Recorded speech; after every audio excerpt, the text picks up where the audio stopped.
सगळ्यात पहिलं की प्रयागराजमध्ये कुंभमेळ्यातल्या मृतांचा आकडा वाढलेला आहे. काल जवळपास 10-12 आहेत आणि एकूण जे फेल्युअर किती आहे, किती गंभीर आहे हेही समोर आलेलं आहे.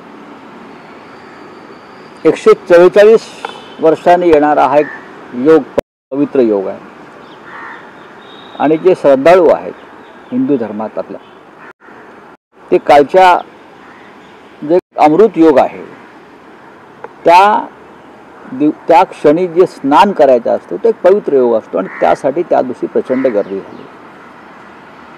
ही गर्दी होणार हे प्रशासनाला, सरकारला माहीत होतं, पण रोज 20 कोटी येणार, 10 कोटी येणार, 3 कोटी येणार असे आकडे करून कुंभमेळ्याचं एक प्रकारे राजकीय मार्केटिंग सुरू होतं. त्यात भारतीय जनता पक्षाची व्हीव्हीआयपी, भारतीय जनता पक्षाची व्हीव्हीआयपी अशा वेळेला राजकीय व्हीव्हीआयपीनी दूर राहिलं पाहिजे. संरक्षण मंत्री, देशाचे गृहमंत्री, अन्य केंद्रीय मंत्री यांच्यासाठी एक एक दिवस तो संपूर्ण परिसर हा बंद ठेवण्यात आला. म्हणजे आता घाटावर या इथे आंघोळीला अमित शहा आहेत, इथे भांडुपला, तर इथे घाटकोपर आणि तिथे ठाण्यापर्यंतचे परिसर बंद केलेले आहेत. संरक्षण मंत्री आलेले आहेत, आंघोळ करतायत, मी स्नान करतायत, त्यांच्यासह डुबक्या मारतायत. त्यांच्यासाठी सायनपासून अंबरनाथपर्यंतचा परिसर बंद. म्हणजे या लेवलचं माझ्याकडे माहिती आहे. अन्य मंत्र्यांसाठी किंवा अन्य व्हीआयपींसाठी सुद्धा हीच व्यवस्था लावल्यावर एक एक दिवस श्रद्धाळू हे प्रत्यक्ष त्या स्नानासाठी पोचू शकले आणि ती गर्दी वाढली आणि त्यातून हा पहाटेचा प्रसंग घडला. कोणती व्यवस्था नाही, ॲम्ब्युलन्स नाहीत, वैद्यकीय सुविधा नाहीत. तिकडले काही महामंडलेश्वर सांगत होते हे आर्मीच्या ताब्यात द्यायला पाहिजे, पण तिथे राजकीय व्यवस्था करण्याचा प्रयत्न झाल्यामुळे मृतांची संख्या वाढली. अनेकदा अशा गर्दीमध्ये चेंगराचेंगरी होते, झालेले आहेत. पण ज्या पद्धतीनं भारतीय जनता पक्ष आणि त्यांचे सरकार या संपूर्ण सोहळ्याचं राजकीय प्रचारासाठी मार्केटिंग करत होते, तो प्रकार घृणास्पद होता आणि आहे. दुर्दैवानं अनेक लोक यात मृत्यू पावले. आधी 10, मग 30-35, पण हा आकडा त्याहीपेक्षा जास्त असावा असं प्रत्यक्षदर्शी सांगतात. जखमींची मोजदाद अद्याप झालेली नाही आणि असंख्य लोक बेपत्ता आहेत, अनेक महिला बेपत्ता आहेत. याला जबाबदार कोण आहे? याला जबाबदार केंद्र सरकार, याला जबाबदार उत्तर प्रदेशचं योगी सरकार. 10,000 कोटी रुपये या कुंभमेळ्यासाठी याचं बजेट झालं, पण सांगितलं जातं 1,000 कोटीच्यावर खर्च झालेला नाही प्रत्यक्षात. म्हणजे कुंभमेळ्यामध्ये साधारण 8 ते 9,000 कोटीचा हिशोब लागणारच नाही. आता तिथे किरीट सोमय्यांना आम्हाला पाठवायचं आहे. किरीट सोमय्या जे आहेत भाजपचे चार्टर्ड अकाउंटंट सरकारचे, मोदी, शहा आणि ईडीचे, त्यांनी तिथे जायला पाहिजे प्रत्यक्ष. आणि 10,000 कोटीचा कुंभमेळा 1,000 कोटीमध्ये कसा आटपला? 9,000 कोटी कोणाच्या खात्यावरती गेले?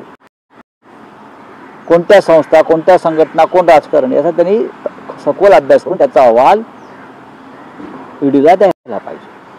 महाराष्ट्रातले काही लोक तिथे होते, त्यांचा आक्रोश आपण काल पाहिला असेल की कशा प्रकारे अव्यवस्था होती, कशा प्रकारे लोकांना तुडवलं गेलं, कशा प्रकारे या घटनेनंतर, या अपघातानंतर सुद्धा दुर्लक्ष झालं. हे महाराष्ट्रातल्या असंख्य भाविकांनी काल वृत्तवाहिन्यांवर येऊन सांगितलं, ते पण प्रयागराजमध्ये. आणि तो अत्यंत गंभीर विषय आहे. योगी असतील, मोदी असतील, अमित शहा असतील, या सगळ्यांनी याची जबाबदारी घेतली पाहिजे. आणि जे 100 लोक मृत झाले आहेत, ते सदोष मनुष्यवधाचा गुन्हा ते कोणावर दाखल करणार आहेत त्याचा मला उत्तर मिळालं पाहिजे. आणखी एक महाराष्ट्रातल्या राजकारणाचा विषय आहे.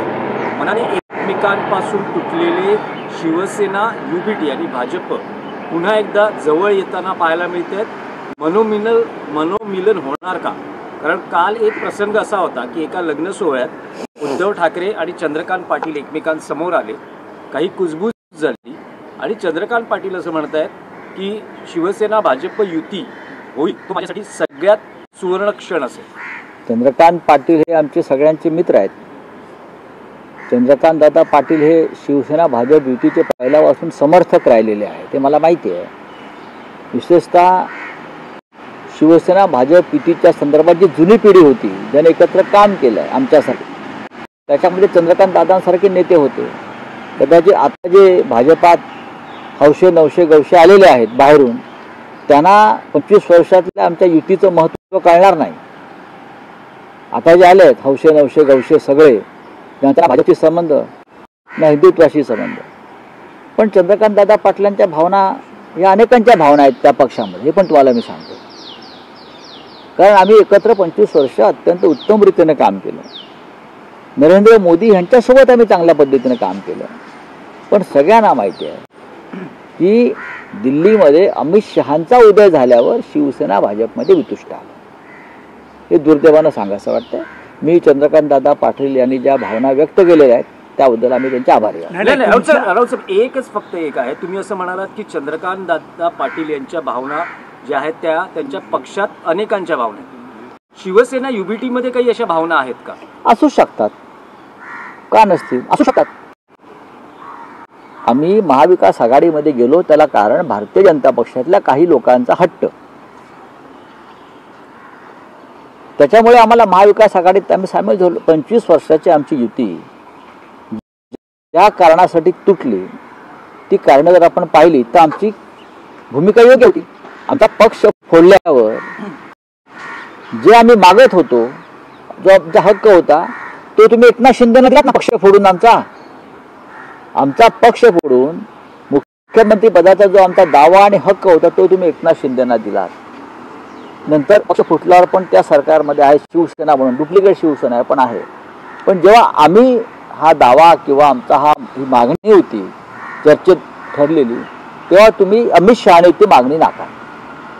मला असं वाटत नाही की अन्य कोणी त्याच्यामध्ये असेल, पण अमित शहानी ठरवून, कारण त्यांना ही शिवसेना फोडायची होती बाळासाहेब ठाकरेंची, त्यांचे आर्थिक हितसंबंध या मुंबईत गुंतले होते आणि म्हणून त्यांना बाळासाहेब ठाकरेंची शिवसेना ही तोडून संपवायची होती. आणि आजही एकनाथ शिंदेचा वापर ते त्यासाठीच करतायत.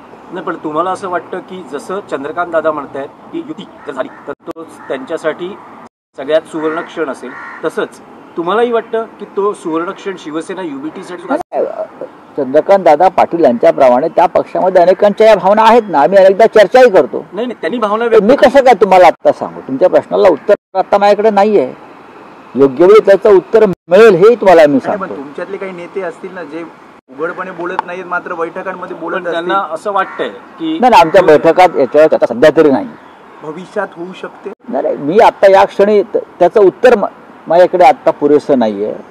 पण आम्ही पुढल्या घडामोडी काय घडणार आहेत याची पूर्ण कल्पना आम्हाला असल्यामुळे आम्ही सध्या वेट अँड वॉचच्या भूमिकेत आहोत. नाही, म्हणजे तुम्ही म्हणतात की पुढल्या घडामोडी काय घडणार आहेत असं काही स्थिती निर्माण होते आहे का की शिवसेना युबीटी आणि भाजप पुन्हा? मी सांगेन की एकनाथ शिंदेचा गट भारतीय जनता पक्षाबरोबर किती काळ राहील आणि तो किती काळ टिकवला जाईल याच्याविषयी माझ्या मनात साशंकता आहे.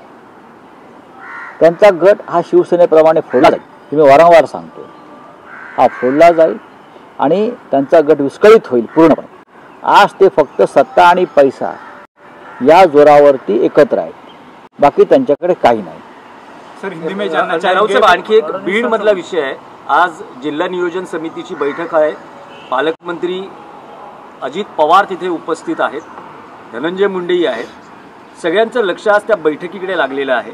सगळ्याच पक्षाचे नेते आमदार उपस्थित राहणार आहेत आणि जे बीड गाजतंय सध्या त्याचे पडसादही या बैठकीत उमटतील असं म्हटलं जाते. अजित पवार हे काही तटस्थ वृत्तीचे नेते नाहीये. एक जो निष्पक्षपणे नेत्याने काम करायचं असतं त्यातले ते नाही. धनंजय मुंडे हे सुद्धा त्या विचारांचे तटस्थ किंवा न्यायबुद्धीचे नेते नाही. बीडमध्ये जे चाललंय ते एकमेकांचा हात धरूनच घडत आहे. अजित पवार यांनी खरं म्हणजे बीड जिल्ह्याचं नेतृत्व एका तटस्थ माणसाकडे द्यायला पाहिजे होतं. पण आज या आपल्या महाराष्ट्राच्या राजकारणामध्ये कोणीही तटस्थ नेता दिसत नाही. बीडमध्ये आजही संतोष देशमुख यांचे खरे आरोपी हे बाहेर आहेत. आणि मी काल सांगितलं होतं की वाल्मिक कराड यांना लवकरच बाहेर काढलं जाईल. आणि तेव्हा ज्या सामाजिक कार्यकर्ते आज आवाज उठवतात तेही शांत झालेले असतील. वाल्मिक कराड उद्या राजकारणात आणलं जाईल आणि मराठा विरुद्ध ओबीसी हा एक नव्या संघर्षामध्ये वाल्मिक कराडला राजकारणामध्ये देवेंद्र फडणवीस एक प्यादा म्हणून वापरतील. महाराष्ट्रात दुर्दैवानं अशा प्रकारचं राजकारण घडत आहे आणि खुनाखुनी होऊन सुद्धा सामाजिक समतोल बिघडवणारं जातीय राजकारण केलं जातं आहे.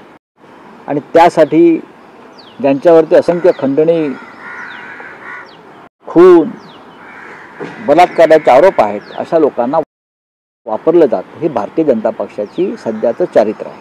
नाही, पण अजित पवार असं म्हणतात की यापुढे किंवा त्या संदर्भातल्या काहीही गोष्टी कानावर आल्या सोडलं जाणार नाही, अगदी मकोक्कापर्यंत कारवाई. खरं म्हणजे ही कारवाई भ्रष्टाचारासंदर्भात, अन्य गुन्ह्यासंदर्भात अजित पवारांवर झालेली आहे भाजपकडून. आपल्याला माहीत असेल ना, मी मकोका वगैरे म्हणणार नाही, पण असे प्रकारचे गुन्हे आर्थिक अफरातफरीचे हे अजित पवार, प्रफुल्ल पटेल, तटकरे यांच्यावर झालेले आहेत. आणि ते त्यातून आपल्याला मुक्त होण्यासाठी त्यांनी भाजपात जाऊन गंगा स्नान केलेलं आहे. तर त्यांनी तटस्थतेच्या किंवा कायदेशीर कारवाई ह्याला सोडणार नाही, त्याला सोडणार, आपण स्वतः सुटलेले आहात हो. तर तुम्ही काय करणार?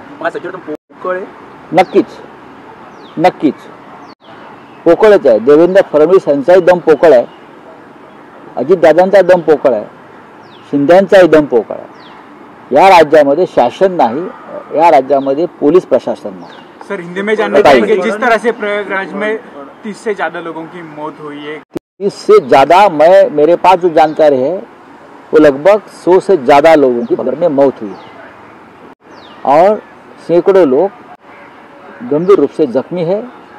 बहुत सी महिलाएं, अबाल वृद्ध लापता है, बच्चे भी लापता है। एक तरह से वहाँ अराजकता फैली है। इसलिए बहुत से जो हमारे वहाँ के महामंडलेश्वर जी महाराज है और है, उनका कहना था कि ये पूरा परिसर जो है वो मिलिट्री यानी आर्मी के हाथ में देना चाहिए, तभी यहाँ डिसिप्लिन आ जाएगा।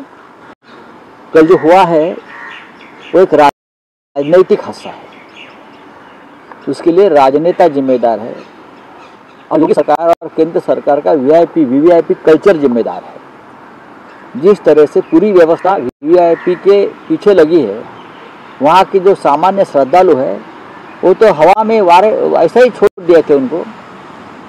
एक जो मुहूर्त था, अमृत मुहूर्त, उनके लिए लोग वहाँ आए थे, करोड़ों लोग, लाखों लोग आए थे। भाजपा को लगा, बीजेपी को लगा ये हमारे सब पार्टी के लोग हैं जो यहाँ आते हैं, हमको वोट देते हैं, वो कहाँ जाएंगे। सब मोदी के अंधभक्त थे, लोग आए, उनकी कोई व्यवस्था नहीं थी। एक एक दिन तक कोई वीआईपी आता है, अमित शाह जी हो, रक्षा मंत्री राजनाथ सिंह जी हो, तो एक बड़ा इलाका सील किया जाता है। यहाँ मैं बैठा हूँ, यहाँ मेरा स्नान चल रहा है, तो 7 घंटे पहले से वो पूरा कॉर्डन किया जाता है। 5-5, 10-10 किलोमीटर का पूरा इलाका पूरा बंद। तो लोग कहाँ जाएंगे? 2 दिन तो ऐसे ही जाते हैं, फिर उसमें भीड़ भर जाती है। राजनाथ सिंह आए, 10 किलोमीटर का इलाका बंद कर दिया। गृह मंत्री तो उनके ऊपर है, 15 किलोमीटर का पूरा इलाका बंद किया देता है। कहाँ जाएंगे लोग? भीड़ बढ़ेगी और ऐसे हादसे हो गए। सर जीपीएस की स्पेशल एक महाराष्ट्र की राजनीति बढ़ रहा है, महाराष्ट्र की राजनीति में एक यूटी में एक डेवलपमेंट है। कल एक पारिवारिक प्रोग्राम में उद्धव ठाकरे और चंद्रकांत दादा पाटिल एक दूसरे से मिले और चंद्रकांत पाटिल जी का कहना था कि शिवसेना और बीजेपी युति फिर से होती है तो उनके जिंदगी का एक सुवर्ण क्षण होगा। ये भावना बीजेपी में जो पुराने लोग हैं जिसने हमारे साथ काम किया है, शिवसेना और बीजेपी का जो अलायंस था उस वक्त, जिसे हम युति कहते थे, वो एक सुवर्ण काल था, अमृत काल था। राजनीति में देश के। इसीलिए तो आपको आज मोदी जी के राजनीति दिख रहे हैं ना, हमारी वजह से। अमित शाह दिख रहे हैं, नहीं तो उनको कौन पूछता था। शिवसेना बीजेपी के साथ आ गई, इसलिए तो बीजेपी का अमृतकाल शुरू हो गया। तो उनकी बात है, उनकी भावना है, उनका इमोशन है, मैं उनका आभारी हूँ। ऐसे बहुत से लोग बीजेपी में जो पुराने हमारे साथ काम करते थे, अब वो नए आए हैं लोग, जिनको बाहर से सब भ्रष्ट लोग बीजेपी में घुस गए हैं, जिनका ना हिंदुत्व से कोई संबंध है, ना देश का कोई नाता है। अब देखिए ना, बीजेपी में जो अभी एमएलए एमपी बने हैं वो थोड़े ओरिजिनल बीजेपी के हैं, वो सब चोर लफंगिया लुके हैं। उनको क्या मालूम शिवसेना बीजेपी का क्या रिलेशन था अटल जी के साथ, प्रमुख जी के साथ, अडवाणी जी के साथ, मुरली मनोहर जोशी जी के साथ। पूरे देश में हमारा पंचम लहराता था हमारी युति का। ये अमित शाह जी आने के बाद दिल्ली में हमारा अलायंस को खतरा हो गया, अदरवाइज हम सब ठीक चल रहा था। लेकिन आप कह रहे हैं कि जैसे बीजेपी के नेताओं में ऐसी भावना है, क्या शिवसेना यूबीटी के नेताओं की भी ऐसी भावना है? हमारे पार्टी में इस बारे में चर्चा नहीं होती, लेकिन जरूर बीजेपी के कुछ पुराने नेता आज भी हमारे संपर्क में है। आरएसएस के पुराने नेता आज भी हमारे संपर्क में है, हमसे बात भी होती है, और उनको आज भी ये खेद है कि ये अलायंस टूटा। इस बारे में वो हमेशा हमसे आने वाले दिनों में कुछ आपको लगता है कि ये दो पार्टियां एक साथ दिख सकती है? अभी मैं कैसे बोल सकता हूँ, अभी तो मैं महाविकास आघाड़ी में हूँ। हमारी पार्टी उद्धव जी के नेतृत्व में महाविकास आघाड़ी में है, और हम महाविकास आघाड़ी में गए उसके जिम्मेदार बीजेपी है। हमारी जो मांग थी वो जायज़ मांग थी, जो हमारा एग्रीमेंट हुआ था, लेकिन एकनाथ शिंदे को आपने पार्टी तोड़कर मुख्यमंत्री बनाया ना। लेकिन जब हमारी शिवसेना एकजुट थी, मजबूत थी, तब हमने 1 साल के लिए मुख्यमंत्री पद मांगा तो आपने दिया नहीं, डिप्टी सीएम भी नहीं बनाया हमारे लोगों को। लेकिन अभी सब कुछ आप जो गद्दार लोग हैं उनको दे रहे हैं, तो जिम्मेदार कौन है? तो आपके मन में खोट थी, खास करके अमित शाह जी के मन में खोट थी। उनको हमारी पार्टी तोड़ना था, क्योंकि उनके आर्थिक फाइनेंशियल इंटरेस्ट में है, और शिवसेना है जब तक होने नहीं देते, इसलिए हो रहा है। राज्यसभा में देखील नाही